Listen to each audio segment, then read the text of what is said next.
Have you ever wondered if aura photos are even real? Is it even possible to capture light frequency emanating outside of someone's body onto film? How is this possible? Is this result a hoax? The answer is a little yes and a little no. And I promise by the end of this video you will understand. Aura photographers are few and far between. The equipment is very proprietary, a little expensive. It's not just a typical Polaroid camera. You can look up the history and development of these cameras if you like. It goes back many decades and involves a couple of key individuals. This video is more about the result. And what is this result showing us? How is it possible? And the technology behind exactly how they work is a little hush-hush. The photographer I saw explained to me that when you purchase one of these, you agree to not tamper with it. You agree to not open it. You agree that you won't look at the inner workings of these cameras. She had just returned from a trip where she had to take her camera from Canada to Los Angeles to have it repaired by a certified person who was allowed to repair these things.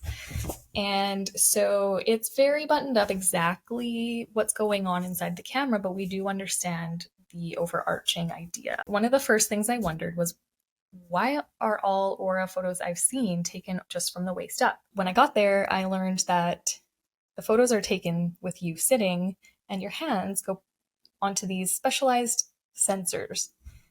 These hand sensors are absolutely integral to this process. They are the key. They use biofeedback from your hands measured at known acupuncture meridian points to take a reading and measure physiological parameters. These data parameters are then projected as a radiant colored aura field. The photo is a double exposure. This means that there are two photos taken onto the same piece of film. The first photo is of you. The second exposure is the camera using the information from the hand sensors to paint your aura on top of the picture that was just taken of you. But the hand sensors don't detect color. They only detect energy. So how do we arrive at seeing color on the photograph? That's where we're at the mercy of human interpretation. The decision maker or makers behind programming the cameras would have had to decide what color to assign to which measures of energy. And they decided to do that using the chakra system, which is pretty well known and pretty good idea of how to interpret color. On top of that, they would have also had to decide which meridian points would map out a color onto which part of the photo. So there's a lot of human decision making going on here. It's a bit interpretive. It's less of a picture of you and more of a picture of your hand. Nonetheless, it's very cool. I love mine. I want more. I actually asked the aura photographer how many pictures she'd taken of herself, and she said it was countless. And she said they change a lot from day to day, moment to moment, mood to mood. And I listened to a podcast where a woman who owned a aura camera did some experiments with a friend of hers where she would get her friend to do different meditations that were centered around different chakras. Like they'd do a heart chakra meditation or a throat chakra meditation, and then they would take a picture and they would see if the energy coming through the photograph would reflect that meditation, and it quite did.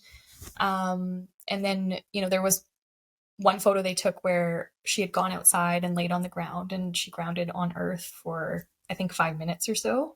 And the photo that they took directly after that was very red, which is the root chakra, which sort of indicates grounding. So her contact with the earth really showed up on that photo. So depending on what we're doing, what mood we're feeling, what's happening with us, these photos can just look so different. So, there is proof to suggest that it's detecting some sort of energy changes and fluctuations within your body. So are these photos a picture of your aura, the air outside of your body? No, but they are a picture of energies happening within you. And I still think that's really cool.